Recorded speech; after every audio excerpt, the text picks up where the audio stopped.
Баарыбыз ушу дуаны жатташыбыз керек. Үй бүлө бала чакабызга эң биринчи кезекте үйрөтүшүбүз керек. Андан кийин башка үммөткө жеткириш керек. Бул дуаны караңыз, пайгамбарыбыздын тилинен чыккан берекелүү дуалар бар го, бул кабыл болгон дуалар. Башка сиздин дуаңыз, биздин дуаңыз билбейм, мындай болобу, болбойбу, канчалык салмагы бар, канчалык ихласы бар, канчалык таасири бар, канчалык нуру бар, биз аны билбейбиз. Бирок пайгамбарыбыздыкын билебиз, бул Алла Тааладан келген вахий. Бул кабыл болгон дуалар, берекелүү дуалар, касиеттүү дуалар. Пайгамбарыбыз айтат: Аллахумма аслих ли дини аллади хуа исмату амри ва аслих ли дуньяя аллати фиха мааши ва аслих ли ахирати аллати фиха маади вадж'ал хаята зиядатан ли мин кулли хайр вадж'ал маута рахатан ли мин кулли шар. Аллаху акбар. Я Аллах, менин динимди оңдо. Динимди оңдо. Аслих ли дини, мен динимди оңдо. Мен үйүмдү оңдоп алдым, машинемди оңдоп алдым, сарайымды оңдоп алдым. Я. Ошо оңдогонго аракет болобу же оңолуп кала береби сарылап турсаңыз эле?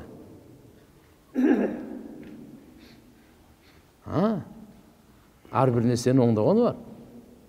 Канализацияны да оңдойт, газды да оңдойт, светти да оңдойт. Ошого аракет болот, акыл болот, мээнет болот, убакыт кетет, жөн эле боло бербейт. Пайгамбарыбыз эмне дейт? Дуа кылып үйрөтүп атат. Я Алла, мен динимди оңдо. Аллади хуа исмату амри. Мен ишимдин сакталуусу ушуда. Бардык ишиңиздин сак болуусу, сакталуусу диниңизде. Демек, Пайгамбар саллаллаху алейхи ва саллям мындай деп айтты эле бир хадисте. Ихфадилла яхфадка. Алланын динин сакта, Алла сени сактайт. Сен дүнүйөңдү сактайт, ахиретиңди сактайт, мал мүлкүңдү сактайт, жаныңды сактайт, абийириңди сактайт, бардыгын сактайт. Алланын динин сакта. Алла Тааланын динин Алладан дуалайлы. Я Алла, мен динимди оңдо. Мен ишимдин исмат, маасумият мындайча айтканда, анын сактоосу ушуда жашылган. Иманыбыз сак болсун десеңиз, ибадатыбыз сак болсун десеңиз, дүниебиз сак болсун десеңиз, мал мүлкүбүз сак болсун десеңиз, акылыбыз сак болсун десеңиз, насылыбыз сак болсун десеңиз, анда диниңизди оңдоңуз. Анда диниңизди оңдоңуз. Ва аслих ли дуньяя, я Алла, мен дүниемди оңдо. Аллати фиха мааши, бул да мен жашоо тиричилигим дүнүйөдө. Дүнүйө келгенде жашоо тиричилигибиз бар да. Ошон үчүн, я Алла, дүнүйөмдү да оңдо, жашоо тиричилигимди оңдо. Берекелүү ырыскы бер, канияттуу ырыскы бер, жакшы турак жай бер, бейпилдик бер, бардыгын. Анткени бу да менин жашоо тиричилигим. Дүнүйөмдү оңдо. Демек, динимди оңдо деп сурайлы, дүнүйөмдү оңдо деп сурайлы, ахиретимди оңдо. Анткени анда мен кайтуучумун. Мен кайтып бара турган жерим маади, ошол жер. Түбөлүктү кала турган жер ахиретим. Ахиретимди оңдо, я Алла. Ахиретти оңдо. Дүнүйө ахиреттин алдында, океандын алдында бир кыпын да. Бир тамчы, элестетиңиз. Кабырда канча турабыз билбейбиз. Кабырымды оңдо деп сурап атасыз. Махшардагы кыямат күндү мигдаруху 50 альфа сана, кыямат күндүн бир күнү 50.000 жылга барабар таксыр. Ошол күнүмдү оңдо деп сурап атасыз. 50.000 жыл. Куранда эмне дейт? 50 альф сана. Мына дүнүйөнүн өмүрү бар го, ар ким ар нерсени айта берет, 7000ден ашпайт. Болжолду алымдардын айтуусуна караганда, адам атадан бери. Андан көп ашпайт. 7000 жыл менен, 7000 жыл менен 50.000 жылды салыштырып көрсөңүз, анын бир күнү 50.000 жыл. Адам алейхиссалам тартып келатат. Кичине барсак эле демек болот. Мына Иса пайгамбардан алдын 2000 жыл, 2022 жыл. Рождество. Пайгамбар саллаллаху алейхи вассалам дүниядан кайтып кеткенине 1432 жыл. 1432 жыл. 1432 1414 кылып міне кече келеді бұл. Пайгамбар саллаллаху алейхи вассалам айткан, дүниенің өмірі бар ғой, ошо өмірінің күні батайын эле деп калды дейт. Күні батайын эле деп калды дейт.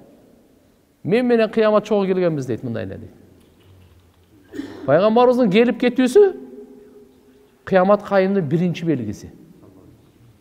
Кыямат кайымдын эң чоң белгиси пайгамбарыбыздын келип кетүүсү. Азыр нар жактан канча калды билбейм. Көз ачып жума турган эле учурлар калды. 1000 жыл бир кылым да, турушунда? Аллахумма салли. 100 жыл бир кылым. Бат эле ал. Ошон үчүн бизге сурап атабыз. Васлих ли ахирати аллати фиха маади. Я Алла, мен ахиретимди оңдо. Ушул жерден сурап калайлы. Кабырга барганда кантип сурайсыз? Эмнени сурайсыз? Сурай турган учур денеде жан болгондо ошол учур сурап калыш керек.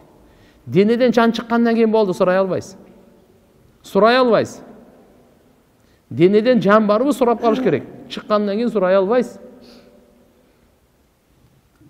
Ошон үчүн Алла Тааладан пайгамбарыбыз бул дуасында бизге үйрөтүп атат.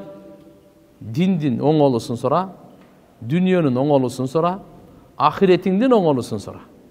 Карачы. Диндин оңолусуна барыбыз ишибиз ошол жерде экен. Дүниөнүн оңолусуна жашоо тиричилигибиз ошол жерде экен. Ахиретибиздин оңолусу кайтып түбөлүтү калуучу жерибиз ошол жак экен. Махшарыбызды, пилсиратыбызды оңдо, я Алла, ахиретибизди оңдо деп. Андан кийин караңыз. Ваджал хаята зиядатан ли мин кулли хайр. Аллаху акбар. Я Алла, мен өмүрүмдү көбөйт. Эмнеде көбөйт? Ар бир жакшылыкта өмүрүмдү көбөйт. Жакшы иштерде мен бүгүнкү күнгө караганда эртеңки күнүндө жакшы иш көп болсун. Бүрсү күнү андан көп болсун. Наркы күнү андан көп болсун. Наркы апта андан көп болсун. Наркы ай андан көп болсун. Жакшы иштеримди, я Алла, жакшы иштеримди. Өмүрүмдү көбөйт. Эмнеде? Жакшы иштеримди. Ваджал маута. Өлүмдү ваджал маута. Рахатан ли мин кулли шар. Бардык жамандыктан, бардык жамандыктан мен үчүн рахат кылып кой. Өлүмдү рахат кылып кой мага. Бейпил рахаттана турган кылып кой өлүмдү. Бардык жамандык иш кылгандан көрөк мен өлүм менен рахаттанып кетип кала берейин. Өзүмдү түбөлүккө, дозокко, отунга даярдабай, жаман иштерди кылып, арам иштерди кылып, адам өлтүрүп, алда арам иштерди кылып туган, бузукулук кылып, өзүмдү дозоктун отунуна даярдабай, өлүмдү мага рахат кылып бер деп атат. Анан көрөк мына. Карачы мына дуаны. Ар бир жакшылыкта өмүрүмдү көбөйт. Жамандык боло турган болсо, я Алла, булардан мени бошотуп рахат берип кой дейт. Тугандар, жакшы адам бар го, ыймандуу адам бар го. Угуп туруңуз. Ага өлүмдөн өткөн жакшы белек жок. Жаман адамга өлүмдөн коркунучтуу кабар жок. Жакшы түшүнүп алайлы. Аллаху акбар. Жакшы адам болойлу, ыймандуу, амали салих менен жашайлы. Эртеби кеч өлүм келсе, андан өткөн белек жок бизге. Андан өткөн жакшы белек жок. Жакшы адамга келет эрте, мен 100гө чыгайлы, 200гө чыгайланайын. Эртең өл деп аткан эч ким жери жок. Эгерде жаман адам боло турган болсо билип коянда, ал жагында билип коянда. Анда өлүмдөн келгенде андан жаман кабар жок ага. Бул жерле эмес, тиягы чатак деген сөз. Мына пайгамбарыбыз кандай дуа кылды. Ушу дуаны жаттайлы, эмне кылайлы таксырлар? Сабактын бир натыйжасы болсун, мен дагы жаттайын. Сиздер дагы жаттаңыздар. Үй бүлө бала чакабызга да жаттатайлы, айтайлы. Анан кийин колубуздан келишинче кимге жолуксак, ар нерсени сүйлөй бербей, саясатта азыр ошондой го азырчы. Инстаграмдан эмне болду, эмне болсо ошо болсун, мына жаттап алайлы. Эмне болсо ошол болсун. Жалган сүйлөп күнөө алып, жалганды угуп күнөө алып, анан көрөк хакты, акыйкатты, чындыкты ушуну сүйлөп сооп алып ушуну айтып сооп албайлыбы анан көрө? Сиз айтыңыз, мен угайын, мен сооп алам. Ошон үчүн диндин сөзү айтылгандачы текеберленбең. Уксаңыз сооп аласыз. Деп уккысы келбей калат го. Андай болбойлу. Жок. Айтканда дагы тажабайлы, укканда да чарчабайлы. Биз алхамдулилля ошон үчүн иншалла мына дуаларды жаттайлы. Аз болсо да ар ким тартып атат, карап атат. Азыр алхамдулилля жакшы Алла Таала бизге ушундай илим алганга, жаттап амал кылганга технология жеңилдиктерди берип койду. Ачып алып токтотуп ам жазсаң болот бардыгын, я. Бир жолу Гайратулла ошого неме кылып коет экен, басып коет экен, болду. 100 жолу кайталап берет экен да сага. Зерикпей. Ошондойбу? 100 жолу кайталап берет экен. Алхамдулилля. 1000ге коюп койсоң 1000 жолу кайталайт экен. Миңе сиңип эле калат да.